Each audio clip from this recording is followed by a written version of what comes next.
മാന്യ സഹോദരന്മാരെ, 40 മിനിറ്റ് പ്രസംഗത്തിന് ഞാൻ 20 മിനിറ്റ് പ്രസംഗിച്ചതിൻ്റെ മറുപടി പറയുകയും അവനവൻ്റെ വിഷയം അവതരിപ്പിക്കുകയും ചെയ്യും എന്ന ധാരണയിലാണ് ഞാനിരുന്നത്. പക്ഷേ 40 മിനിറ്റ് ഞാൻ അവതരിപ്പിച്ച വിഷയത്തെ സംബന്ധിച്ച് പരാമർശിക്കാതെ അതിൽ നിന്ന് മനഃപൂർവ്വം വഴുതി മാറി ഇവിടെ സംവാദത്തിന് വെച്ചിട്ടുള്ള ഖുർആനും ഹദീസും എന്ന പ്രമാണത്തിൽ നിന്നൊന്നും ഉദ്ധരിക്കാതെ മറ്റൊരു വിധത്തിലുള്ളൊരു അവതരണമാണ് ഇവിടെ കാഴ്ചവെച്ചത്. ഞാനത് സംബന്ധിച്ച് പറയാനുള്ളത്, സമയത്തിൻ്റെ പരിമിതി കണക്കിലെടുത്ത് പല വിഷയങ്ങളും വലിച്ചിട്ടിട്ടുണ്ട്. അതിലെ ചില കാര്യങ്ങൾ എടുത്തു പറയാം. അഥവാ വല്ലത് ഒഴിവാക്കുന്നുവെങ്കിൽ അതേപോലെ തന്നെയാണ് ബാക്കിയുള്ളതും എന്ന് നിങ്ങൾ മനസ്സിലാക്കണം എന്ന് ഞാൻ പറയുന്നു. ഇനി ചോദ്യോത്തര വേളയിൽ അത് വരികയാണെങ്കിൽ അതിന് വ്യക്തമായി മറുപടിയും പറയുന്നതാണ്. മുഹമ്മദ് മുസ്തഫ സല്ലല്ലാഹു അലൈഹി വസല്ലം തിരുമേനിയുടെ സത്യസാക്ഷ്യമായി അദ്ദേഹത്തിന്റെ ജീവിതത്തിന് മുമ്പ് വല്ലതും ആക്ഷേപിച്ചിട്ടുണ്ടോ എന്നാണ് വിശുദ്ധ ഖുർആൻ ചോദിച്ചത്. അതേപോലെ ഹസ്രത്ത് മിർസാ ഗുലാം മുഹമ്മദ് അലൈഹി ഇസ്ലാമിന്റെ ജീവിതത്തിന് മുമ്പ് വല്ലതും ആക്ഷേപങ്ങൾ ആ കാലഘട്ടത്തിലുള്ള പണ്ഡിതന്മാരിൽ നിന്നുണ്ടോ എന്ന് പറഞ്ഞപ്പോൾ അദ്ദേഹം അതിന് പകരമായിട്ട് പിന്നീട് എഴുതിയ സീറത്തുൽ മഹദിയിൽ ഇങ്ങനെ ഉണ്ട് എന്ന് പറഞ്ഞത് ഒരു കളവ് അവതരിപ്പിക്കുകയും ചെയ്തു. അതിന്റെ വ്യക്തത പിന്നീട് ഞാൻ പറയാം. അപ്പൊ മുമ്പുള്ളതിനെ സംബന്ധിച്ച് പിന്നെ അദ്ദേഹം അതിശയോക്തി പറഞ്ഞു എന്നാണ് പറഞ്ഞത്. അത് അതിശയോക്തി പറഞ്ഞതല്ല, അതേപോലെ തന്നെയാണ് മുമ്പ് അബൂലഹബും ചെയ്തിട്ടുള്ളത്. സഫാ കുന്നിന്റെ മുകളിൽ മുഹമ്മദ് മുസ്തഫ സല്ലല്ലാഹു അലൈഹി വസല്ലം അവരെ എല്ലാവരെയും വിളിച്ചുകൂട്ടി, ഞാൻ മുമ്പ് എപ്പോഴെങ്കിലും വല്ല സത്യമല്ലാതെ പറഞ്ഞിട്ടുണ്ടോ, ഞാൻ ഇതിന്റെ കുന്നിന്റെ പിന്നിൽ ഒരു സൈന്യം വന്നിരിക്കുന്നു എന്ന് പറഞ്ഞാൽ നിങ്ങൾ വിശ്വസിക്കുമോ എന്നൊക്കെ ചോദിച്ചപ്പോൾ, താങ്കൾ സത്യമേ ഞങ്ങളോട് പറഞ്ഞിട്ടുള്ളൂ, മാ ജറബിന അലൈക ഇല്ല സിദ്ഖ, സത്യമല്ലാതെ അങ്ങ് പറഞ്ഞതായിട്ട് ഞങ്ങൾക്ക് അനുഭവമില്ല എന്ന് പറഞ്ഞതിന് ശേഷം ഫഇന്നി നദീറുൻ ബൈന യദൈ അദാബിൻ ശദീദ്, എന്നാൽ ഞാൻ നിങ്ങൾക്കുള്ളൊരു താക്കീതുകാരനാണ്, വരാനിരിക്കുന്ന ശിക്ഷയെക്കുറിച്ച് മുന്നറിയിപ്പ് നൽകുന്നവനാണ് എന്ന് പ്രഖ്യാപിച്ചപ്പോൾ ദബ്ബല്ലക അലിഹാദ ജമാഅത്തന, ഇതിനു വേണ്ടിയാണോ ഞങ്ങളവിടെ ഒരുമിച്ച് കൂട്ടിയത്, നശിച്ചു പോടാ എന്നാണ് അതിനു മുമ്പ് സത്യമേ പറഞ്ഞിട്ടുള്ളൂ എന്ന് പറഞ്ഞ അബൂലഹബും കൂട്ടരും റസൂൽ തിരുമേനിയോട് പറഞ്ഞതെന്ന് നിങ്ങൾക്കും അറിയാം. അത് മിക്കവാറും എല്ലാ ഹദീസ് ഗ്രന്ഥങ്ങളിലും വന്നിട്ടുള്ളതാണ്. അപ്പൊ മുമ്പുള്ള കാര്യം സ്തുതിക്കുകയും അതിനുശേഷം നിഷേധിക്കുകയും ചെയ്യുക എന്നുള്ളത് പ്രവാചക നിഷേധികളുടെ ഒരു ചര്യയാണ്. അതാണ് ഇവിടെ അങ്ങനെ ഒരു പണ്ഡിതൻ ചെയ്തിട്ടുണ്ടെങ്കിൽ അത് കാണിച്ചിട്ടുള്ളത് എന്നുകൂടി ഉണർത്തുന്നു.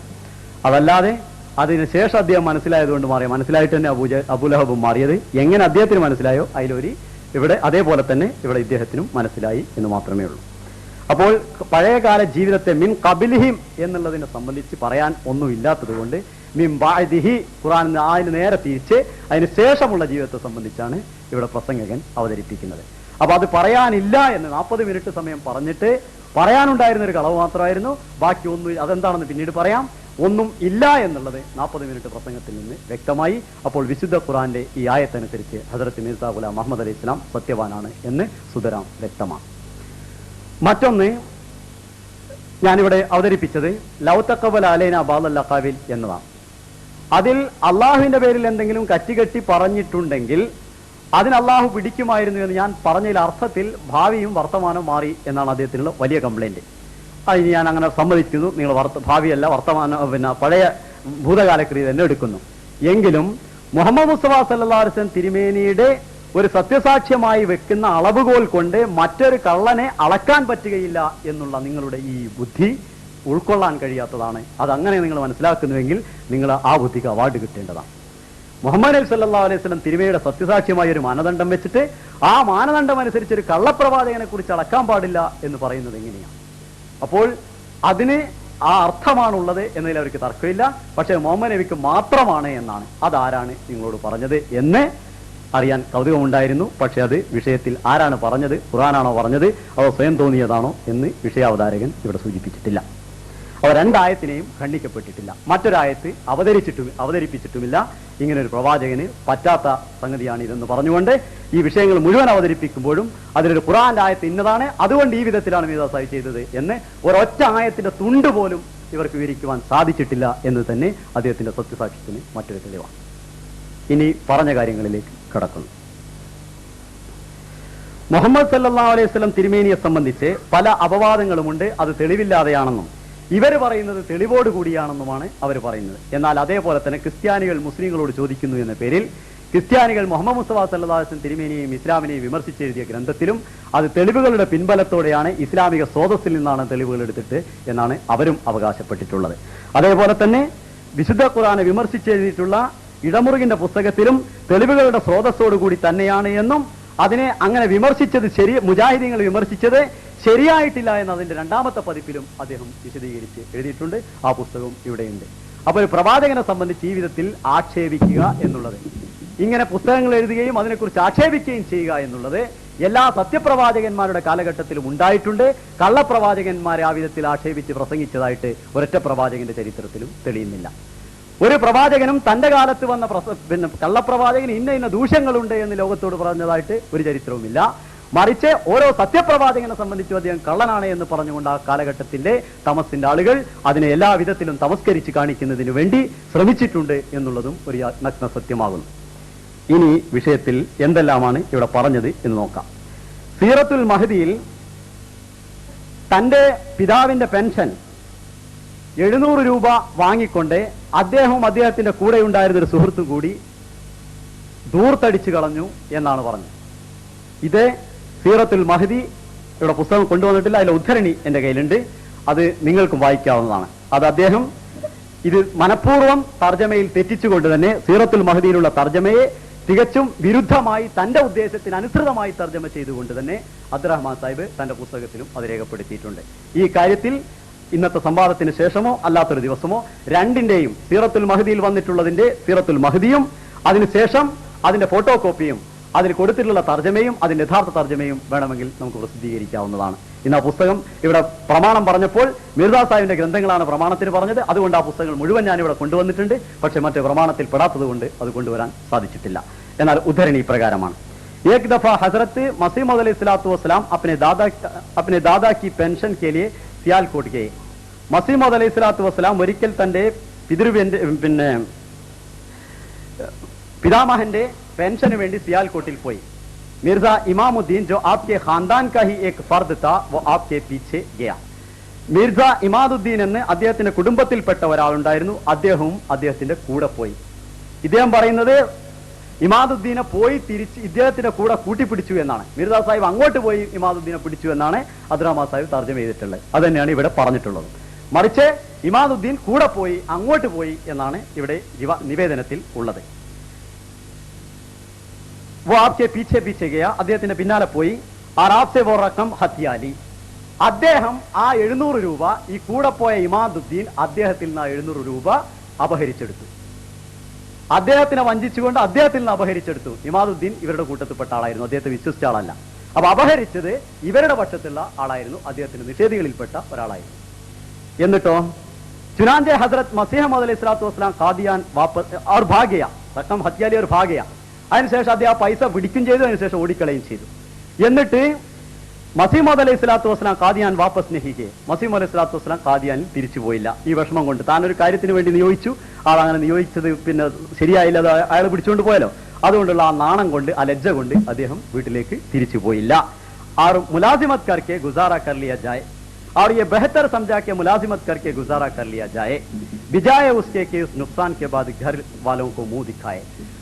എന്തെങ്കിലും ഒരു ജോലി ചെയ്തിട്ട് ഈ തന്നിൽ നിന്ന് ഏൽപ്പിച്ച ഈ ചുമതല നഷ്ടപ്പെട്ട ഈ പൈസ, മറ്റൊരുത്തൻ അപഹരിച്ചു കൊണ്ടുപോയ പൈസ ഏതെങ്കിലും വിധത്തിൽ സമ്പാദിച്ചതിന് ശേഷമാണ് താൻ വീടുകാർക്ക് മുഖം കാണിക്കേണ്ടത്, അല്ലാതെ മുഖം കാണിക്കുന്നത് ശരിയല്ല എന്ന് അദ്ദേഹം മനസ്സിലാക്കി. അങ്ങനെയാണ് അദ്ദേഹം ലാഹോറിൽ താമസിച്ചത് എന്ന് എഴുതിയിട്ടുള്ളതിനെ ഇദ്ദേഹം തന്നെ കൊണ്ടുപോയി 700 റുപ്യ എന്തോ ദൂർത്തടിച്ചു എന്നാണ് ഇദ്ദേഹത്തിന് പറയാനുള്ളത്.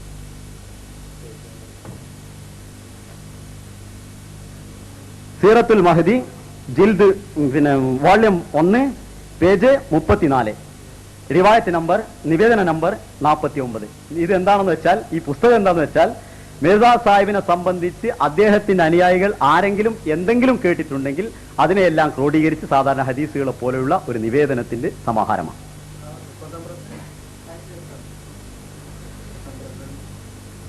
ഇനി പറഞ്ഞത് അദ്ദേഹം അപ്പൊ മുമ്പുള്ള കാര്യം, മുമ്പ് അദ്ദേഹം മോശക്കാരനായിരുന്നു ഇദ്ദേഹത്തിന് കിട്ടിയ ഒരു തെളിവാണുള്ളത്. ആ മോശക്കാരനായിരുന്നു എന്നുള്ള തെളിവ് അദ്ദേഹത്തിന് കിട്ടിയ തെളിവിലുള്ള ദൂഷ്യമാണ് എന്ന് വ്യക്തമാണ്. ഓഡിയോ വീഡിയോ കാസറ്റ് നോക്കി പിന്നീട് നമ്പറുകൾ കുറിച്ചെടുക്കാവുന്നതാണ്. മുശ്രിക്ക് ആണ് എന്നാണ് മറ്റൊരു വാദം. മിർസ സാഹിബ് കൊടിയ ശിർക്ക് ചെയ്തു എന്ന്. അതിനെ സംബന്ധിച്ച് നേരത്തെ ഞാൻ പറഞ്ഞു, ഒരറിയിപ്പ് കിട്ടുന്നത് വരെ അത് ശിർക്കായിത്തീരുന്നില്ല. അങ്ങനെയാണെങ്കിൽ അഖീമുസ്സലാത്ത വലാ തകൂനു മിനൽ മുശ്രിക്കീൻ, നിങ്ങൾ നമസ്കാരത്തെ നിലനിർത്തുക, അല്ലെങ്കിൽ നിങ്ങൾ മുശ്രിക്കായി പോകരുത് എന്ന് ഖുർആനിലെ കൽപ്പനയുണ്ട്. മുഹമ്മദ് മുസ്തഫ സല്ലല്ലാഹു അലൈഹി വസല്ലം തിരുമേനിക്ക് നമസ്കാരം ലഭിക്കുന്ന ഫറലാകുന്നതിന് മുമ്പ് എന്താ മുഹമ്മദ് മുസ്തഫ സല്ലല്ലാഹു അലൈഹി വസല്ലം നഊദു ബില്ലാഹി മിൻ ദാലിക് മുശ്രിക്കായിരുന്നുവോ? റസൂൽ സല്ലല്ലാഹു അലൈഹി വസല്ലം തിരുമേനി സത്യത്തെക്കുറിച്ച് പറഞ്ഞതിനെ, സത്യം ചെയ്യുന്നതിനെ സംബന്ധിച്ച് കുറിച്ച് പറഞ്ഞു. തന്റെ പിതാവിനെ സംബന്ധിച്ച് പിടിച്ചുകൊണ്ട് സത്യം ചെയ്യുകയും ബിഷപ്പിനെ സംബന്ധിച്ച് സത്യം ചെയ്യുകയും ചെയ്തു. അങ്ങനെ സത്യം ചെയ്ത് ദൈവേതരങ്ങളെ കുറിച്ച് സത്യം ചെയ്യുന്നത് ശിർക്കാണ് എന്ന് റസൂൽ തിരുമേനി തന്നെ പറയുകയും ചെയ്തു. അപ്പൊ അതുകൊണ്ട് അത് ശിർക്കാവുന്നില്ല. തനിക്ക് അറിയിപ്പ് കിട്ടിയതിന് ശേഷമാണ് അത് ശിർക്കായിത്തീരുന്നത്. അങ്ങനെ അറിയിപ്പ് കിട്ടിയതിന് ശേഷം അദ്ദേഹം അങ്ങനെ ചെയ്തിട്ടുമില്ല. ഇനി പറയാനുള്ളത്, 24 വർഷം ബ്രിട്ടീഷിന്റെ പാദസേവ ചെയ്തു എന്ന് പറയുകയുണ്ടായി. ഇവിടെ എന്തെങ്കിലും പുസ്തകമുണ്ട്, സമയമില്ല. ഈ കോഴിക്കോട് ഇതിന്റെ അടുത്തുള്ള മുച്ചുണ്ടി പള്ളിയിൽ വെച്ച് അന്നത്തെ കാളി പാസാക്കിയത് ബ്രിട്ടീഷുകാരെ പാദസേവ ചെയ്യണം നമ്മൾ എന്നായിരുന്നു. അതിവിടെ പുസ്തകമുണ്ട്, ആവശ്യമുണ്ടെങ്കിൽ എടുത്തു വായിക്കാം. അന്ന് ഇവിടെ നോട്ടീസ്, കോഴിക്കോട് പള്ളികളിൽ നിങ്ങളുടെ ആ കാലഘട്ടത്തിലുള്ള 914 ആ കാലഘട്ടത്തിലുള്ള കാളിമാരും തങ്ങന്മാരും കൂടി ബ്രിട്ടീഷുകാർക്ക് അങ്ങനെ ഉണ്ടായി കൊടുക്കണേ ഇങ്ങനെ ഉണ്ടായി കൊടുക്കണേന്ന് ചക്രവർത്തി പട്ടാഭിഷേകം ചെയ്യുന്ന ദിവസത്തിൽ പ്രത്യേകമായ ദുആയും മറ്റും പ്രാർത്ഥനകളും വെച്ചുകൊണ്ട് അവതരിപ്പിക്കുകയുണ്ടായി. അതിന്റെ ഒറിജിനൽ പുസ്തകമാണ് എന്റെ കയ്യിലുള്ളത്. പിന്നെ മുജാഹിദിന് പറയാൻ ഒരു അവകാശവുമില്ല. ബ്രിട്ടീഷുകാരുടെ പാദസേവ ചെയ്യുന്ന സൗദി അറേബ്യയോട് ഓശാന പാടുന്ന ആളുകളാണ് എന്നുള്ളതിൽ യാതൊരു തർക്കവുമില്ല. പിന്നെ പറഞ്ഞ് 23 കൊല്ലക്കാലം എന്നുള്ളത് എങ്ങനെയാണ് എന്ന്. 23 കൊല്ലക്കാലം എന്നുള്ളത് മുഹമ്മദ് സല്ലല്ലാഹു അലൈഹി വസല്ലമയുടെ ജീവിതത്തിലുള്ള, അതിന് മുമ്പ് എത്രയോ പ്രവാചകന്മാർ വളരെ ചെറുപ്പത്തിൽ മരിച്ചു എന്ന്. 23 കൊല്ലത്തിന് മുമ്പായിട്ട് ഏതെങ്കിലും ഒരു പ്രവാചകൻ മരിച്ചതായിട്ട് ഒരു തെളിവുമില്ല, എവിടെയുമില്ല. പിന്നെ യഹിയയും സക്കരിയയും ഷഹീദായി എന്ന് പറയുന്നു എന്ന് പറഞ്ഞു. ഷഹീദായ കാര്യം ഖുർആനിൽ പറഞ്ഞിട്ടില്ല. യഹിയയും സക്കരിയും ഷഹീദായോ ഇല്ലേ എന്നുള്ള കാര്യം വേറെ തർക്കമാണ്. അതിലേക്ക് ഞാനിപ്പോൾ പോകാൻ ഉദ്ദേശിക്കുന്നില്ല. അതും 23 കൊല്ലത്തിന് മുമ്പാണ് എന്ന് തെളിയിക്കുന്ന ഒരൊറ്റ രേഖയും അധികം ഉദ്ധരിച്ചിട്ടില്ല, ഇല്ലതാനുമാണ്. 23 കൊല്ലക്കാലം അങ്ങനെ ജീവിച്ച ഒരാളുടെ ചരിത്രം ലോകത്തിലില്ല. ആ 20-ൽ പരം വർഷങ്ങൾ എന്ന് പറയാൻ കാരണം അമാനിൽ മൗലവി തന്നെ അക്കാര്യം വ്യക്തമാക്കിയിട്ടുണ്ട്. ഇനി ഹാദാ ഖലീഫത്തുല്ലാഹുൽ മഹ്ദി, ബുഖാരിയിൽ ഹാദാ ഖലീഫത്തുല്ലാഹുൽ മഹ്ദി എന്ന് ഒരു ഹദീസ് വന്നിട്ടുണ്ട് എന്ന് മിർസ സാഹിബ് തന്റെ ഷഹാദത്തുൽ ഖുർആനിൽ എഴുതിയെന്നും അത് തെറ്റാണെങ്കിൽ അതിന്റെ മുഖവുരയിലെങ്കിലും അവർക്ക് എഴുതിക്കൂടെ എന്നുമാണ്. റുഹാനി ഖസായിൻ എന്ന പേരിൽ ഇപ്പോൾ അടിച്ച് പ്രസിദ്ധീകരിക്കുന്ന പുസ്തകത്തിന്റെ മുഖവരയിൽ അതിന് സംഭവിച്ച് എങ്ങനെയാണ് അത് എഴുതിയത് എന്ന് അതിന്റെ മുഖവരയിൽ തന്നെ പറഞ്ഞിട്ടുണ്ട്. കൂടാതെ എന്താണത് എന്നുള്ള കാര്യം കൂടി പറയണമല്ലോ. അങ്ങനെ ബുഖാരിയിൽ ഇല്ലാത്തൊരു സാധനം എന്തുകൊണ്ട് എഴുതിയെന്ന്. ബുഖാരിയിൽ ഉണ്ട് എന്ന് അദ്ദേഹം പറയുന്നത് സിഹാവ് സിത്തയിലുള്ള ഒരു ഹദീസ് തന്നെയാണ്. സിഹാവിൽ നിന്നും പോയിട്ടില്ല. ഇബ്നു മാജയിൽ ഹാദാ ഖലീഫത്തുല്ലാഹുൽ മഹ്ദി എന്നൊരു ഹദീസ് ഉണ്ട്. അതുപോലെ ആള് ഒരു കാര്യം, സിഹാവ് സിത്തയുടെ 6 കിതാബിൽ ബുഖാരിയിലുണ്ട് എന്ന് പറയുന്നത് മുസ്ലിമിലുള്ള ഒരു ഹദീസ് ആണെങ്കിൽ അത് അതിന്റെ ഓർമ്മപ്പേശ ഉണ്ടാവാം. അത് ഉണ്ടാവുമല്ലോ എന്ന് ഞാൻ റസൂലുള്ളാഹി സ്വല്ലല്ലാഹു അലൈഹി വസല്ലം ഉദാഹരണം എടുത്ത് പറയും. അതേപോലെ താൻ ആലി ഇമ്രാനിലുള്ള ഒരു സൂറത്താണ് എന്ന് പറഞ്ഞുകൊണ്ട് എടുത്തെഴുതിയത് നിസായിലുള്ള സൂറത്താണെങ്കിൽ, നിസായിന്റെ അധ്യായമാണെങ്കിൽ അത് സൂറത്ത് പറയുന്നത് അദ്ദേഹത്തിന്റെ ധാരണപ്പേശക് ഉണ്ടാകും എന്ന് മാത്രമേ ഉള്ളൂ. ഹദരത്ത് മുഹമ്മദ് മുസ്തഫ സല്ലല്ലാഹു അലൈഹി വസല്ലം തിരുമേനി തന്നെ പറഞ്ഞു, ഇന്നമാ അന ബശറുൻ മിസ്ലുക്കും അൻസാ കമാ തുൻസൗൻ,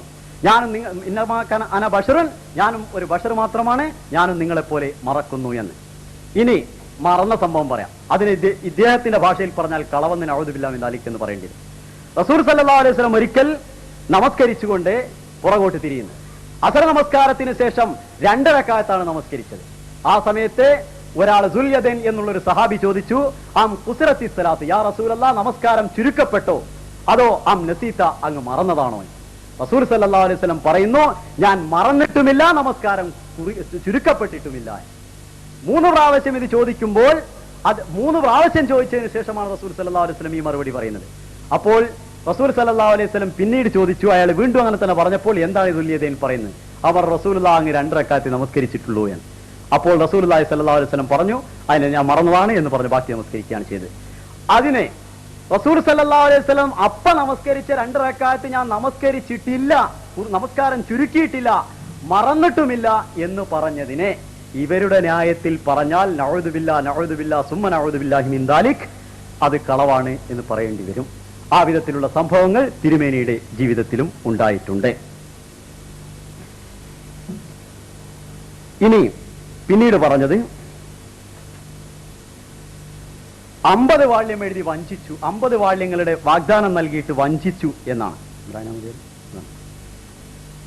അതിന് തന്റെ കയ്യിൽ നിന്നൊരു വാക്കുവേഡ് കൂട്ടിച്ചേർത്തു.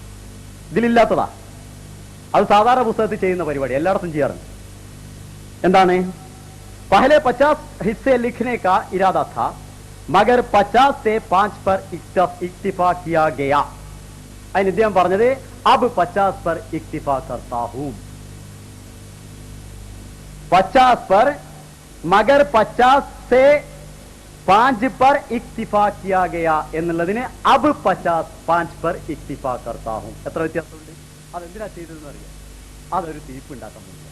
അപ്പൊ ഈ ഉദ്ധരണി തന്നെ ശരിക്കും ഉദ്ധരിക്കാതെ പിന്നെ എന്തെങ്കിലും അതിന്റെ മേൽ വളച്ചുണ്ടാക്കിയെങ്കിൽ അതിന് മറുപടി അർഹിക്കുന്നുണ്ടോ ഇല്ലേ എന്നുള്ള കാര്യം നിങ്ങൾ ചിന്തിച്ചാൽ മതി. പിന്നെ ഈ വഞ്ചിച്ചു എന്ന് പറയുന്നത് അതും തനികളവാണ്. അദ്ദേഹം തന്റെ അയ്യാമെ സുൽഹ് എന്ന ഗ്രന്ഥത്തിൽ താൻ നൽകിയ ഈ തനിക്ക് വാള്യങ്ങൾ എഴുതുന്നതിനെ സംബന്ധിച്ച് 50 വാള്യം എഴുതാമെന്ന വാഗ്ദാനം അദ്ദേഹം എവിടെയും ചെയ്തിട്ടുണ്ട്. അതർത്ഥം 50 വാള്യം ഈ പുസ്തകം വരുന്നത് ഇവർ തന്നെ പറയുന്ന അദ്ദേഹത്തിന്റെ മരണത്തിന് ശേഷമാണ് ഇത് പ്രസിദ്ധീകരിച്ചതെന്നാണ്. അതിലാണ് വാദമുണ്ട് എന്ന് അദ്ദേഹം പറയുന്നത്. എന്നാൽ ആളുകൾ പൈസ കൊടുക്കുന്നത് അതിന് മുമ്പ് പറഞ്ഞതിനാണല്ലോ കൊടുക്കേണ്ടത്. മരിച്ചതിന് ശേഷം പ്രസിദ്ധീകരിക്കുന്ന വാദക്കല്ലല്ലോ ആളുകൾ പൈസ കൊടുക്കേണ്ടത്. അതിന് മുമ്പ് അദ്ദേഹം 50 വാള്യങ്ങൾ ഇറക്കാൻ പോകുന്നു, അത് നിങ്ങൾ പൈസ തരണം എന്ന് എവിടെയെങ്കിലും എന്തെങ്കിലും ഒരു തുണ്ട് രേഖ ഹദ്റത്ത് മിർസാ ഗുലാം മുഹമ്മദ് അലി ഇസ്ലാമിന്റെ ഈ പുസ്തകത്തിന് മുമ്പ്, മരണത്തിന് ശേഷമാണ് ഇത് പ്രസിദ്ധീകരിക്കുന്നത്, അതിന്റെ മുമ്പ് എവിടെയെങ്കിലും ഒരു രേഖ എടുത്തു ധരിക്കുവാൻ സാധ്യമല്ല. പിന്നീട് അങ്ങനെ പൈസ കൊടുത്തത് 50 വാള്യം നല്ല വാഗ്ദാനം, താൻ പല ഈ സത്യങ്ങൾ 300 തെളിവുകൾ എഴുതാൻ പോകുന്നു എന്ന വാഗ്ദാനം അദ്ദേഹത്തിന് ഉണ്ടായിരുന്നു. ആ വാഗ്ദാനം നിറവേറ്റാൻ അദ്ദേഹത്തിന് ഇന്ന കാരണങ്ങളാൽ സാധിച്ചിട്ടില്ല എന്ന് അദ്ദേഹം വിവരിക്കുന്ന കൂട്ടത്തിലാണ് ഇക്കാര്യം പറഞ്ഞിട്ടുള്ളത്. അതിന്റെ കൂട്ടത്തിൽ താൻ അതിന്റെ മുമ്പ് തന്നെ പ്രസിദ്ധീകരണത്തിന്റെ ഫോട്ടോ കോപ്പിയാണ് എന്റെ കയ്യിലുള്ളത്. അതിൽ പറയുന്നു, ഈ കാലഘട്ടത്തിൽ ഞാൻ 2 വിളംബരങ്ങൾ ഇതിനു മുമ്പ് ചെയ്തിട്ടുണ്ട്. ആർക്കെങ്കിലും ഇത് എനിക്ക് ചെയ്യാൻ സാധ്യമല്ല, ഞാൻ മറ്റൊരവസരത്തിലാണുള്ളത്, അതുകൊണ്ട് ആരെങ്കിലും പ്രീ പബ്ലിക്കേഷന് പൈസ തന്ന് തിരിച്ചു വാങ്ങണമെങ്കിൽ വാങ്ങാമെന്ന്.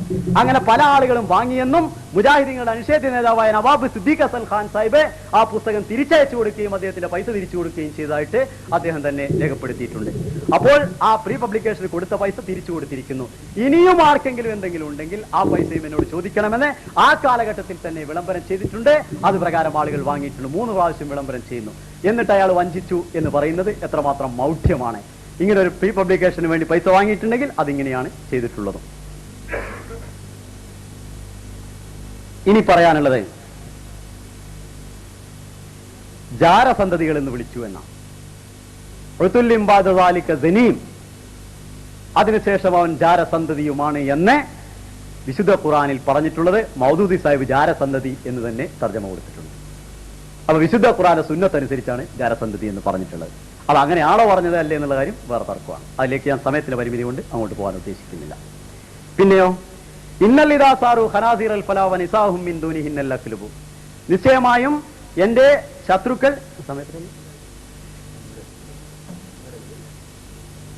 ശത്രുക്കൾ മരുഭൂമിയിൽ അലയുന്ന പന്നികളാണ്, അവരുടെ സ്ത്രീകൾ പട്ടികളാണ് എന്നുകൂടി പറഞ്ഞു. ഇതിന്റെ മുമ്പ് സ്വബൂവമാതിരിയിൽ അയ്യ ജരീമത്തിൻ, അവരെന്നെ തെറി പറയുന്നു, എന്തിനാണ് എന്നെ തെറി പറയുന്നത് എനിക്കറിയുകയില്ല. അവർ ഈ തെറി പറയുന്നത് കൊണ്ട് ഞാൻ മുഹമ്മദ് മുസ്തഫ സല്ലല്ലാഹു അലൈഹി വസല്ലം ആകുന്ന എന്റെ മഹബൂബിനെ തള്ളിപ്പറയുകയും അദ്ദേഹത്തിൽ നിന്ന് മാറി നിൽക്കുകയും ചെയ്യുമോ എന്ന് പറഞ്ഞതിന് ശേഷമുള്ള വരികളാണിത്. അങ്ങനെ മുഹമ്മദ് മുസ്തഫ സല്ലല്ലാഹു അലൈഹി വസല്ലം തിരുമേനിയെ സംബന്ധിച്ച് അങ്ങനെ പറഞ്ഞ തെറി പറയുന്ന ആളുകളെ സംബന്ധിച്ചാണ് അത് പറഞ്ഞത്. അങ്ങനെ തെറി പറഞ്ഞതോ ഈ അർത്ഥത്തിലോട്ടല്ലതാനും. ഇങ്ങനെ പറയുന്നത് വാസ്തവമായിട്ടുള്ള അവരുടെ സ്വഭാവങ്ങൾ എടുത്തുകൊണ്ട് ഭാഷയിലുള്ള പ്രയോഗം അനുസരിച്ച് പറയാമെന്ന് ഖുർആൻ പറയുന്നു. കൂനു ഖിറദതൻ ഖാസിയീൻ, നിങ്ങൾ നിന്ദരായ കുരങ്ങുകളാകുക. മസലുഹു കമസലിൽ കൽബി, അവൻ പട്ടിയെപ്പോലെയാണ്, പട്ടിയക്ക് ഉദാഹരണമാണ് എന്ന് വല്ലം ബാവൂറിനെ സംബന്ധിച്ച് ഖുർആൻ എടുത്തു പറയുന്നു. ആ വിധത്തിലുള്ള പ്രയോഗം ഖുർആനിക പ്രയോഗം, ഖുർആനിക സുന്നത്തനുസരിച്ച് ഖുർആനിക ശരീഅത്തിനെ നടപ്പിൽ വരുത്താൻ വന്ന ഒരാള് പറഞ്ഞിട്ടുണ്ടെങ്കിൽ അത് കുണ്ഠിതപ്പെടാനോ അത്ഭുതപ്പെടാനോ ഇല്ല. ഇനി 1000 ലാനത്താണെങ്കിൽ അതിനു മുമ്പ് അദ്ദേഹം പറഞ്ഞു, ഇസ്ലാം മതം സ്വീകരിച്ചതിന് മുസ്ലിങ്ങളായിരുന്ന ആളുകൾ പാതിരിമാർ പിന്നീട് ക്രിസ്ത്യാനികളായി തീരുകയും മൗലവി എന്ന പേരിൽ തന്നെ ജനങ്ങളുടെ ഇടയിൽ ക്രിസ്തീയ പ്രചാരണം നടത്തുകയും ചെയ്യുന്ന ആളുകളെ അത്തരം നിഷേധികളുടെ പേരിൽ അള്ളാഹുവിന്റെ ലഅനത്തുണ്ട്, മലക്കുകളുടെ ലഅനത്തുണ്ട്, വന്നാസി അജ്മഈൻ സകല മനുഷ്യരുടെയും ലഅനത്തുണ്ട് എന്ന വിശുദ്ധ ഖുർആനിക സൂക്തം ഉദ്ധരിച്ചുകൊണ്ട് അദ്ദേഹം ആ ലഅനത്തുകൾ എഴുതി. അത് എഴുതേണ്ടത് കോടാനകോടി ലഅനത്തുകളായിരുന്നു. അദ്ദേഹത്തിന്റെ മനസ്സിന്റെ വികാരം റസൂലുള്ളാഹി സ്വല്ലല്ലാഹു അലൈഹി വസല്ലമയോടുള്ള ആ ഇഷ്കാണ് അദ്ദേഹത്തെ കൊണ്ട് 1000 എഴുതിപ്പിച്ചത്. അങ്ങനെ എഴുതിയതിൽ നിന്ന് ഇമ്പോസിഷനായി തോന്നുമെങ്കിൽ വിശുദ്ധ ഖുർആനിൽ ഫബിയ്യാലായി റബ്ബിക്കുമാ തുകസിബാൻ എന്നത് പല പ്രാവശ്യം ആവർത്തിച്ചു വന്നത് ഇമ്പോസിഷനാണ് എന്ന് പറഞ്ഞ് എടുത്തു കളയേണ്ടി വരും. അത് സ്ട്രെസ് ചെയ്ത് ആ വിധത്തിൽ പറയുമ്പോൾ അതിന്റെ ആ വികാരത്തെ ആ വിധത്തിൽ തന്നെ മാനിക്കേണ്ടതുണ്ട്. ഇനി മൂസാ നബി ജീവിച്ചിരിപ്പുണ്ട് എന്നാണ്. മൂസാ നബിയുടെ ജീവിതത്തെ സംബന്ധിച്ച് അദ്ദേഹത്തിന്റെ ആത്മീയ ജീവിതമാണ് എന്ന്, അതായത് സകല പ്രവാചകന്മാരും ആത്മീയമായി ജീവിച്ചിരിപ്പുണ്ട് എന്ന് ഹമാമത്തുൽ ബുഷ്റയിൽ ഹദരത്ത് മിർസ ഗുലാം അഹമ്മദ് അലൈഹി സ്വലാം പറഞ്ഞിട്ടുണ്ട്. അതേപോലെ മൂസാ നബിയും ആത്മീയമായി ജീവിച്ചിരിപ്പുണ്ട്. ഇനി കൂടാതെ അത് ജഡികമായിട്ടുള്ള ജീവിതമല്ല എന്നതിന് അതേ നൂറുൽ ഹക്കിന്റെ തന്നെ അടുത്ത പേജിൽ ഒമാമിൻ നബിയിൻ ഖദ് തുവഫിയ വമാമിർ റസൂലിൻ ഇല്ലാ തുവഫിയ വഖദ് ഖലത മിൻ ഖബ്ലി ഈസ റസൂൽ. ഒരൊറ്റ പ്രവാചകനും മരിക്കാതിരുന്നിട്ടില്ല, ഈസാ നബിയുടെ മുമ്പ് വന്ന പ്രവാചകന്മാരും മരിച്ചിട്ടുണ്ട് എന്ന് പറഞ്ഞിട്ടുണ്ട്. അപ്പൊ ജഡികമായ ജീവിതത്തെ സംബന്ധിച്ചല്ല, ഈ കാര്യത്തെ സംബന്ധിച്ചാണ്. മറ്റൊരു കാര്യം അദ്ദേഹം തന്റെ ഗ്രന്ഥങ്ങളിൽ പരാമർശിച്ചിട്ടുള്ളത് കച്ചിത്തുമ്പിൽ പിന്നെ മറുപടി പറയാം. ഈ ചോദ്യോത്തരത്തിനുള്ള അവസരമാണ്. ആദ്യം അഹമ്മദി പക്ഷത്തിൽ നിന്നാണ് ചോദിക്കേണ്ടത്. മറുപടി മറുപക്ഷത്തിനെന്ന് പറയും.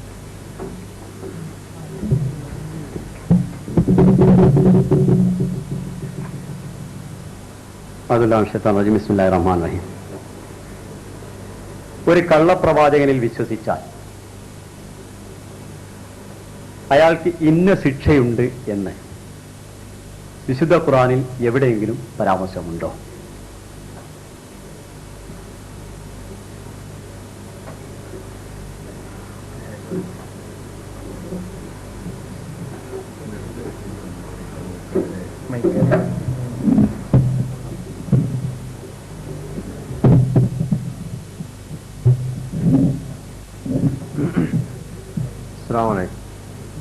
അൽഹംദുലില്ലാഹി വസ്സലാത്തു വസ്സലാമു അലാ റസൂലില്ലാഹ് വഅലാ ആലിഹി വഅസ്ഹാബിഹിൽ ഫൈസീന ബിറളില്ലാഹി അമ്മാ ബഅദ്.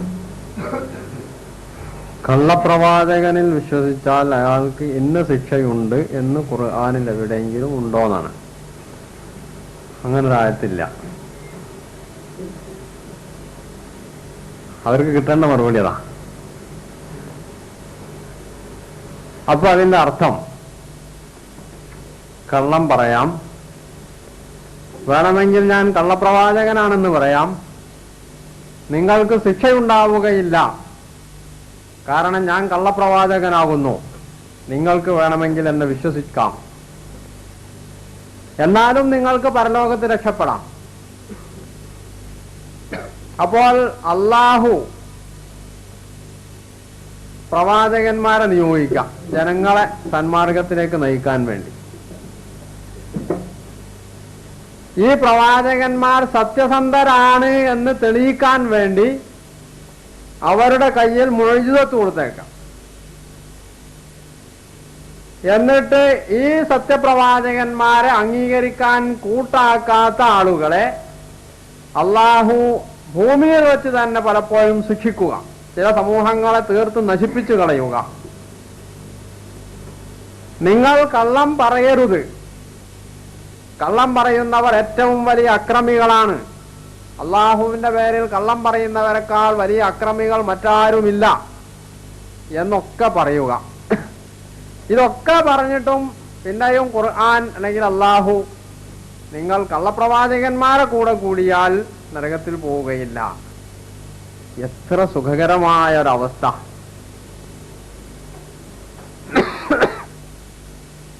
അപ്പോൾ സത്യപ്രവാചകനെ അംഗീകരിച്ചില്ലെങ്കിലേ തകരാറുള്ളൂ.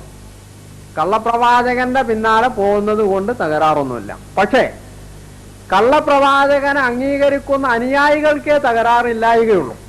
കള്ളപ്രവാചകന്മാർക്കോ വമൻ അല്ലമു മിമ്മൻ ഇഫ്തറാ അലല്ലാഹി കദിബൻ ഔ ഖാല ഊഹിയ ഇലയ്യ വലം യൂഹ ഇലൈഹി ശൈഉൻ ഔ ഖാല സഉൻസിലു മിസ്ല മാ അൻസലല്ലാഹ് വലൗ തറാ ഇദിൽ ളാലിമൂന ഫീ ഗമറാത്തിൽ മൗത്ത് വൽ മലായികതു ബാസിതു ഐദീഹിം അഖ്രിജു അൻഫുസകും അൽയൗമ തുജ്സൗന അദാബൽ ഹൂനി ബിമാ കുൻതും തഖൂലൂന അലല്ലാഹി ഗൈറൽ ഹഖ് വബിമാ കുൻതും തസ്തക്ബിറൂൻ. സൂറത്ത് അൻആമിലുള്ള ഒരായത്താണിത്. അള്ളാഹുവിന്റെ പേരിൽ കള്ളം പറയുന്നവനേക്കാൾ ഏറ്റവും വലിയ അക്രമി ആരാണുള്ളത്? ഒമൻ അള്ളമു മിമ്മൻ ഇഫ്തറ അലല്ലാഹിൽ കദിബ് ഔ ഖാല ഊഹിയ ഇലയ്യ വലം യൂഹ ഇലൈഹി ശൈ. അല്ലെങ്കിൽ അവൻ പറഞ്ഞു എനിക്ക് വഹി കിട്ടിയിട്ടുണ്ട്, പക്ഷെ അവൻ അള്ളാഹുവിന്റെ ഭാഗത്തു നിന്ന് ഒരു വഹിയും കിട്ടിയിട്ടില്ല. ഇവനേക്കാൾ വലിയ അക്രമി ആരുണ്ട്? വമൻ ഖാല സൗൻസിലു മിസ്ല മാ അൻസലല്ലാഹ്, അള്ളാഹു അവതരിപ്പിച്ചതിന് തുല്യം ഞാനും ചിലതൊക്കെ അവതരിപ്പിക്കും എന്ന് പറഞ്ഞവനേക്കാൾ വലിയ അക്രമി ആരുണ്ട്? സൗൻസിലു മിസ്ല മാ അൻസലല്ലാഹ് വലൗ തറാ ഇദിൽ ളാലിമൂന. ഇങ്ങനെ കള്ളം പറഞ്ഞിട്ടുള്ള ഈ കള്ളവാദികളായ പ്രവാചകന്മാർ വലൗ തറാ ഇദിൽ ളാലിമൂന ഫീ ഗമറാത്തിൽ മൗത്ത്, മരണവപ്രാളത്തിൽ അകപ്പെടുമ്പോൾ അവരെ നീ കാണേണ്ടത് തന്നെയാണ്. നീ അവനെ കണ്ടിട്ടുണ്ടായിരുന്നുവെങ്കിൽ വലൗ തറാ ഇദിൽ ളാലിമൂന ഫീ ഗമറാത്തിൽ മൗത്ത് വൽ മലായികതു ബാസിതു ഐദീഹിം അഖ്രിജു അൻഫുസകും. മലക്കുകൾ, മരണവുമായി ഏൽപ്പിക്കപ്പെട്ട മലക്കുകൾ ഇതാ നിങ്ങളുടെ ആത്മാക്കളെ പുറത്തെടുക്കുക എന്ന് ഇവരോട് പറയും, ഈ കള്ളവാദികളോട്. അൽയൗമ തുജ്സൗന അദാബൽ ഹൂനി ബിമാ കുൻതും തഖൂലൂന അലല്ലാഹി ഗൈറൽ ഹഖ്. അള്ളാഹുവിന്റെ പേരിൽ നിങ്ങൾ അസത്യം പുലമ്പിയതുകൊണ്ട് നിങ്ങൾക്ക് ഇന്ന് വളരെ നിന്ദ്യമായ ശിക്ഷയാണ് ലഭിക്കാൻ പോകുന്നത് എന്ന് ഖുർആൻ എന്ന് അവരോട് പറയപ്പെടും.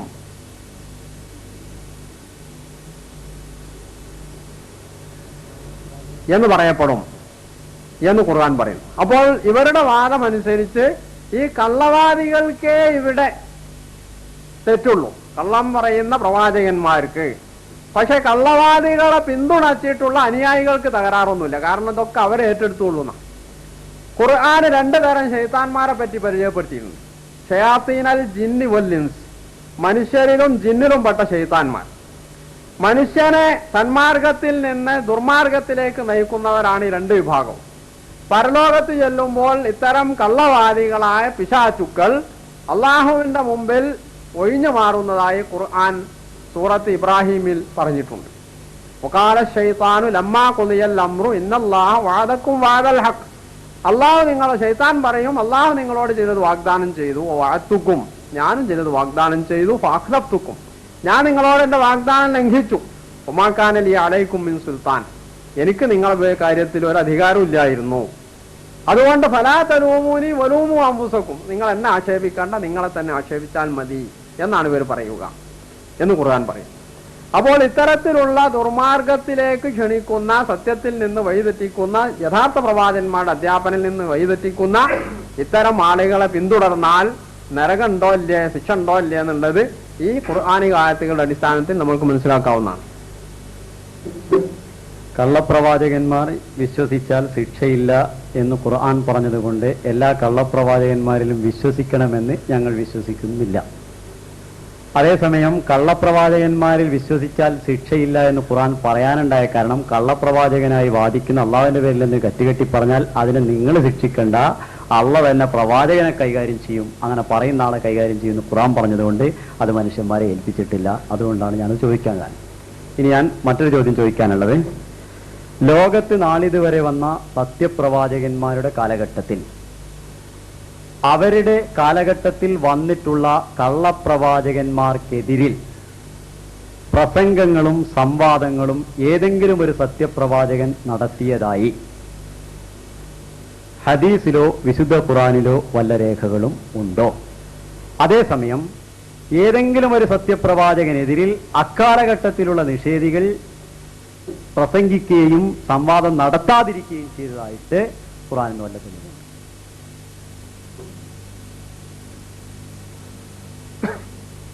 ഒരൊറ്റ തെളിവ് പറഞ്ഞുതരാം. കള്ളപ്രവാചകനെതിരിൽ സത്യപ്രവാചകൻ വാദിച്ചതിന് യമാമയിലെ മുസൈലിമ അയാൾ പ്രവാചകനാണെന്ന് വാദിച്ചു. അയാൾ നബി സല്ലല്ലാഹു അലൈഹി വസല്ലമക്ക് കത്തെഴുതി, മിൻ മുഹമ്മദ് റസൂലില്ലാഹി മിൻ മുസൈലിമ റസൂലില്ലാഹി ഇലാ മുഹമ്മദ് റസൂലില്ലാ, അള്ളാഹുവിന്റെ ദൂതനാകുന്ന മുസൈലിമയിൽ നിന്ന് അള്ളാഹുവിന്റെ ദൂതനാവുന്ന മുഹമ്മദിന് ഇതിന് മറുപടിയായി നബി സല്ലല്ലാഹു അലൈഹി വസല്ലമ എഴുതിയത് മിൻ മുഹമ്മദ് റസൂലില്ലാ ഇലാ മുസൈലിമ അൽ കസാബ് എന്നാണ്. അള്ളാഹുവിന്റെ പ്രവാചകനാവുന്ന മുഹമ്മദിൽ നിന്ന് അസത്യവാദിയാവുന്ന മുസൈലിമക്ക്, എന്നിട്ട് മുസൈലിമയുടെ ഈ ഷർറിൽ നിന്ന് യമാമയിലെ ജനങ്ങളെ തിരിച്ചു വിളിക്കാൻ വേണ്ടി, ഇസ്ലാമിലേക്ക് തിരിച്ചു കൊണ്ടുവരാൻ വേണ്ടി, അതിൽ നിന്ന് അവരെ രക്ഷപ്പെടുത്താൻ വേണ്ടി നബി സല്ലല്ലാഹു അലൈഹി വസല്ലമ അങ്ങോട്ട് ദൂതന്മാരെ നിയോഗിക്കുക വരെ ചെയ്തു. പക്ഷേ അവിടെ ചെന്നിട്ട് ഇവരും മുസൈലിമയുടെ ഈ കെണിയിലകപ്പെട്ടു എന്നത് മറ്റൊരു വസ്തുതയാണ് ചരിത്രത്തിൽ രേഖപ്പെടുത്തിയിട്ടുള്ളത്. അപ്പോൾ ഇവിടെ മുഹമ്മദ് നബി സല്ലല്ലാഹു അലൈഹി വസല്ലമ ഒന്നാമതായി നമുക്ക് മാതൃക കാണിക്കുന്നു. അസത്യവാന്മാരായ കള്ളവാദികളായ പ്രവാചകത്വവാദികളെ നിങ്ങൾ പിന്തുണക്കാൻ പാടില്ല. ആ കള്ളവാദികളായ പ്രവാചകന്മാർക്കെതിരിലാണ് നിങ്ങൾ പ്രവർത്തിക്കേണ്ടത് എന്ന് മുഹമ്മദ് നബി സല്ലല്ലാഹു അലൈഹി വസല്ലമയാണ് നമ്മൾക്ക് ഇസ്ലാമിക ചരിത്രത്തിൽ മാർഗദർശനം നൽകിയിട്ടുള്ളത്. രണ്ടാമതായി ഇവിടെ നബി സല്ലല്ലാഹു അലൈഹി വസല്ലമയുടെ മാതൃകയാണ് നബിയുടെ സഹാബിമാർ അനുധാവനം ചെയ്തിട്ടുള്ളത്. നബി സല്ലല്ലാഹു അലൈഹി വസല്ലമയുടെ മരണശേഷം ഒന്നാമതായി ഖലീഫയായി അധികാരമേറ്റെടുത്ത അബൂബക്കർ റളിയല്ലാഹു അൻഹു, അദ്ദേഹം സക്കാത്ത് നിഷേധികളോട് യുദ്ധം പ്രഖ്യാപിച്ച് സൈന്യങ്ങളെ നിയോഗിച്ചു. നബി സല്ലല്ലാഹു അലൈഹി വസല്ലമ നേരത്തെ നിയോഗിച്ച ഉസാമ റളിയല്ലാഹു അൻഹുവിന്റെ നിയോഗം നടപ്പിൽ വരുത്തി. കൂട്ടത്തിൽ അദ്ദേഹം ഇസ്ലാമിൽ നിന്ന് മുർത്തദ്ദുകളായി പോയ ആളുകളോട് യുദ്ധം പ്രഖ്യാപിച്ചു. ഈ കൂട്ടത്തിൽ അദ്ദേഹം ഒരു കാര്യവും കൂടി ചെയ്തു.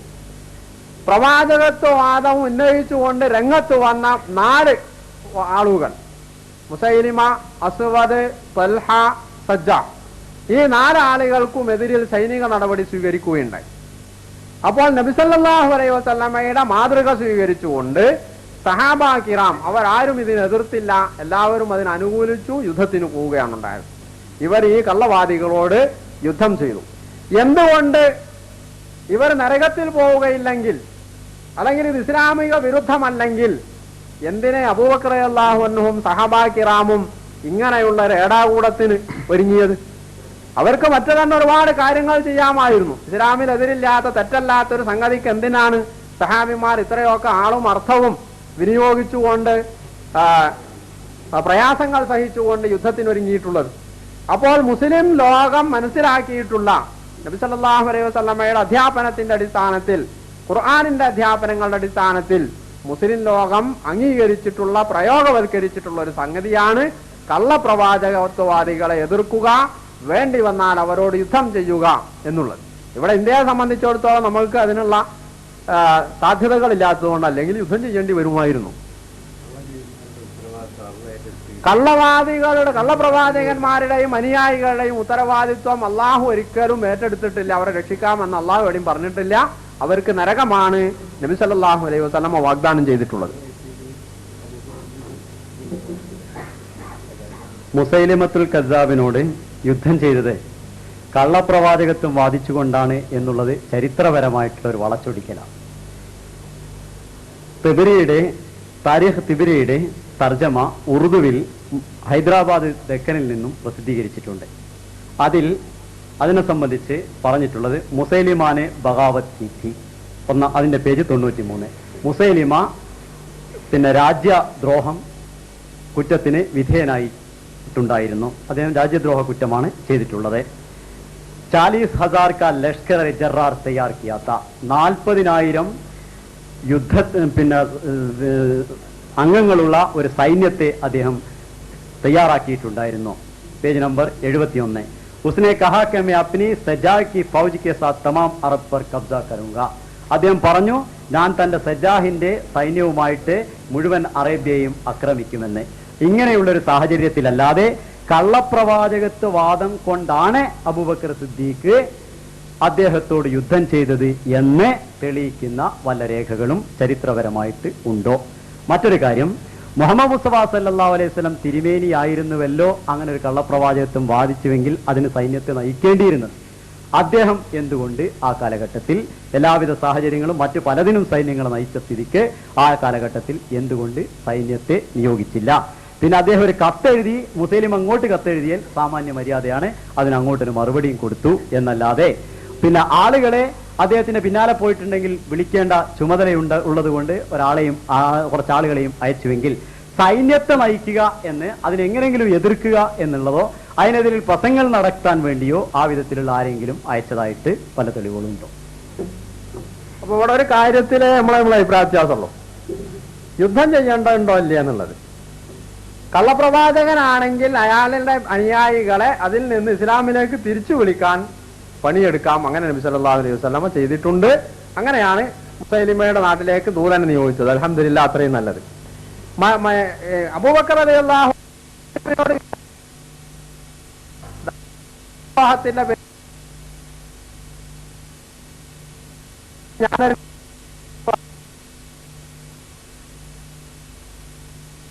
മാത്രമല്ല, അന്ന് പ്രവാചകത്വം വാദിച്ചു വന്ന ഈ ആളുകളൊക്കെയും ഇസ്ലാമിക രാഷ്ട്രത്തിനെതിരിൽ സൈന്യങ്ങളെ സംഘടിപ്പിച്ചുകൊണ്ട് യുദ്ധത്തിനൊരുങ്ങുകയാണ് ഉണ്ടായിട്ടുള്ളത്. മുസൈലിമയുടെ കീഴിൽ നബി സല്ലല്ലാഹു അലൈഹി വസല്ലമ അയാളുടെ നാട്ടിലേക്ക് ദൂതന്മാരെ നിയോഗിക്കുമ്പോൾ പോലും യമാമയിലെ ബനു ഹനീഫ ഗോത്രം മുസൈലിമയുടെ കീഴിൽ അണിനിരന്നിട്ടുണ്ടായിരുന്നു.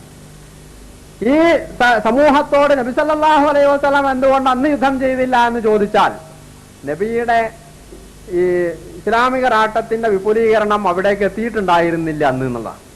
മാത്രവുമല്ല, നേർക്ക് നേരെ മദീനയെ കടന്നാക്രമിക്കാൻ വരുന്ന ശത്രു സൈന്യങ്ങളോട് യുദ്ധം ചെയ്യുക, എന്നിട്ട് അവരെ പരാജയപ്പെടുത്തിയതിന് ശേഷം മാത്രമേ നബിക്ക് മറുഭാഗത്ത് ഈ മുസൈലിമയുടെ നാട്ടിലേക്ക് പോകാൻ അന്ന് കഴിയുമായിരുന്നു.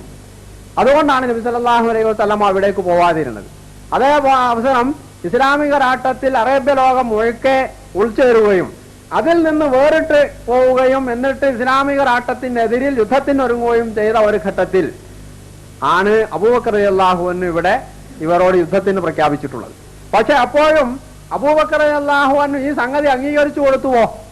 നിങ്ങൾ കള്ളപ്രവാചകനായിട്ട് അങ്ങനെ നടന്നോ, അതുകൊണ്ട് നമ്മൾക്ക് തകരാറൊന്നുമില്ല, നമ്മൾ അധികാരം അംഗീകരിച്ചാൽ മതി എന്ന് അബൂബക്കർ റളിയല്ലാഹു അൻഹു പറഞ്ഞിട്ടില്ല.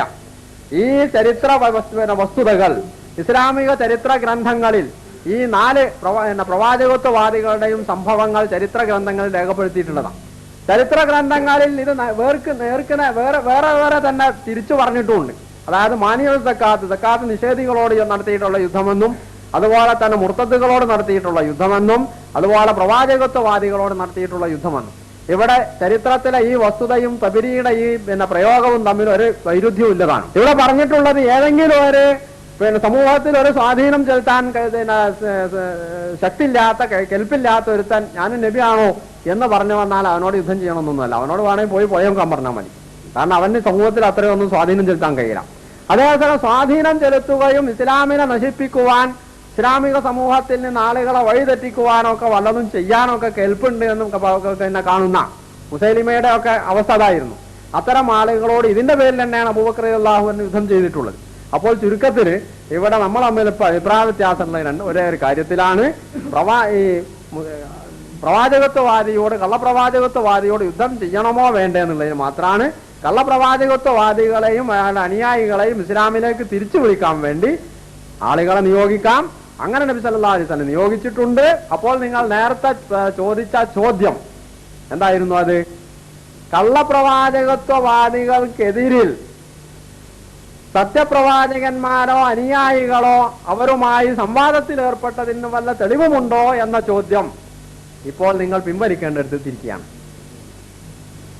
എന്റെ ചോദ്യം സ്വയം നിർമ്മിച്ച് എന്നെ കൊണ്ട് പിൻവലിപ്പിക്കുന്നത് ശരിയല്ല.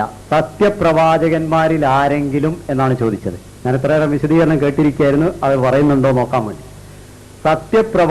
ആളിതുവരെ ലോകത്ത് ആവിർഭവിച്ച സത്യപ്രവാചകന്മാരിൽ ആരെങ്കിലും കള്ളപ്രവാചകന്മാർക്കെതിരിൽ സംവാദങ്ങൾ നടത്തുകയും അവർക്കെതിരിൽ പ്രസംഗങ്ങൾ നടത്തുകയും ചെയ്തു എന്നാണ്.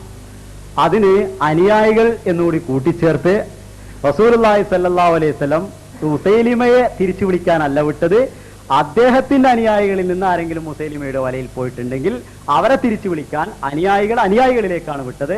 ഒരിക്കലും മുസൈലിമയെ തിരിച്ച് നീ കള്ളപ്രവാചകത്തെ ബാധിച്ചത് ശരിയല്ല എന്ന് പറഞ്ഞ് അദ്ദേഹത്തോട് സംവാദത്തിന് പോയിട്ടില്ല. അപ്പൊ കള്ളപ്രവാചകന്മാരെ എതിർക്കുന്നതിന് ആ കാലഘട്ടത്തിലുള്ള ഒരു സത്യപ്രവാചകനോ ആ സത്യപ്രവാചകന്റെ അനുയായികളെയോ കള്ളപ്രവാചകനെ എതിർക്കുന്നതിന് വേണ്ടി പ്രവാചകന്മാർ നിയോഗിച്ചിട്ടില്ല എന്ന് മനസ്സിലായതിന് നന്ദി. ഇനി ഒരു കാര്യം, അടുത്ത ചോദ്യം. ഞാൻ ഈ ചോദ്യം തന്നെ ഇട്ട് കളിച്ച് പിന്നെ വേറെ പിന്നെ തന്നെയാണല്ലോ പറയാനുള്ളത്. അതുകൊണ്ട് അടുത്ത ചോദ്യം ചോദിക്കുന്നു. ഏതെങ്കിലും ഒരു കള്ളപ്രവാചകൻ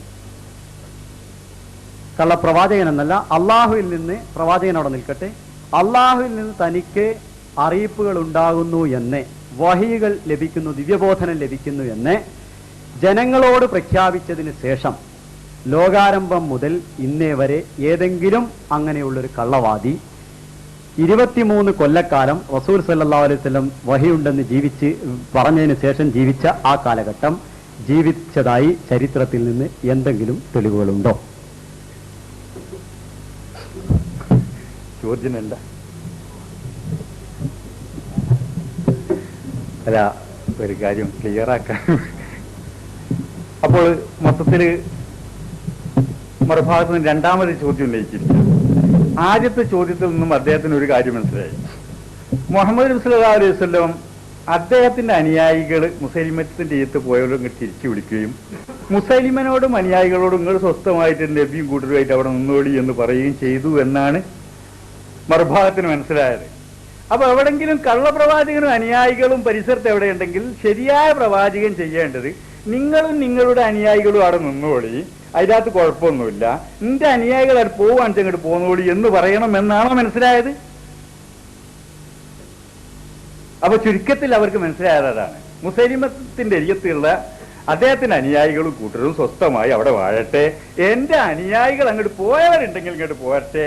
ആയതുകൊണ്ട് മുസൈലിമയുടെ പ്രശ്നത്തിൽ സത്യപ്രവാചകനായ ഞാൻ ഇടപെടേണ്ടതില്ല എന്നാണ് മറുഭാഗത്തിന് മനസ്സിലായത്. എന്നാ നമുക്ക് മനസ്സിലായ അങ്ങനല്ല.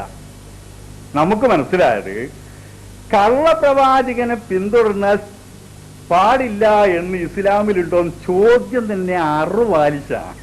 കള്ളപ്രവാചകൻ എന്നാ പറയുന്നത്. കള്ളനെ പിന്തുടരാമോ 1ാം ക്ലാസ്സിലെ കുട്ടിനോട് ചോദിച്ചാൽ പാടില്ല അറിയും. അത് മൊഴിയാരോണ്ട് ചോദിക്കണ്ട. നിങ്ങളെ വീട്ടിൽ പോയിട്ട് 5 വയസ്സായ കുട്ടീനോട് ചോദിച്ചു നോക്കി, ഒരു കള്ളൻ പോകുന്നുണ്ട്, ഓന്റെ പിന്നാലെ പോണ കുട്ടിയെന്ന് മാണ്ടാറിയും. ഇതിന് ഖുർആനിൽ തെളിവുണ്ടോ, മുൻ പ്രവാചകന്മാരുണ്ടോ, പിന്നീടുള്ള മുഹദ്ദിസുകളുണ്ടോ ചോദിക്കേണ്ട ആവശ്യമില്ല. മുഹമ്മദ് നബി ഇത്തരം വിഡ്ഢിത്തങ്ങൾ പറയാൻ വേണ്ടി വന്നതുമല്ല. അദ്ദേഹത്തിന് ബലപ്പെട്ട ഒരുപാട് കാര്യങ്ങൾ സമൂഹത്തോട് പറയാനുണ്ടായിരുന്നു. അതാണ് അദ്ദേഹം പറഞ്ഞത്. മുൻ പ്രവാചകന്മാരൊക്കെ കള്ളപ്രവാചകന്മാരോട് വാദപ്രതിവാദം നടത്തിയോ എന്നുള്ളത് മുൻ പ്രവാചകന്മാരുടെ ഓരോ ഹിസ്റ്ററിയും ചരിത്രവും പൂർണ്ണമായി എഴുതപ്പെട്ടില്ല. അപ്പൊ മൂസാ നബിയെ സംബന്ധിക്കുന്ന ചില കാര്യങ്ങൾ ഖുർആൻ പരാമർശിക്കുന്നു. തിരുമേനി നമ്മളോട് പറഞ്ഞു. ഈസാ നബിയെ പറ്റി ഏകദേശം അവരുടെ ജീവചരിത്രമൊന്നും നമ്മൾ വിശദീകരിച്ചില്ല. അപ്പൊ കള്ളനെ പിന്തുടരാൻ പറ്റുമോ എന്നുള്ളതാണ് ചോദ്യം. ഈ ചോദ്യത്തിൽ എത്തേണ്ട ഒരു ഗതികേട് എന്റെ സുഹൃത്തുക്കൾ വന്നല്ലോ എന്നാണ് ഞാൻ ഓർത്തു പോകുന്നത്. കാരണം ഒരു നബിന്റെ തെളിവ് അവിടെ ചോദിക്കണേ, അതിന് തിരിച്ചു ചോദിക്കുക, നിങ്ങൾക്ക് വന്ന നബിക്ക് വല്ല തെളിവുണ്ടോ, നുബുവത്തിന്റെ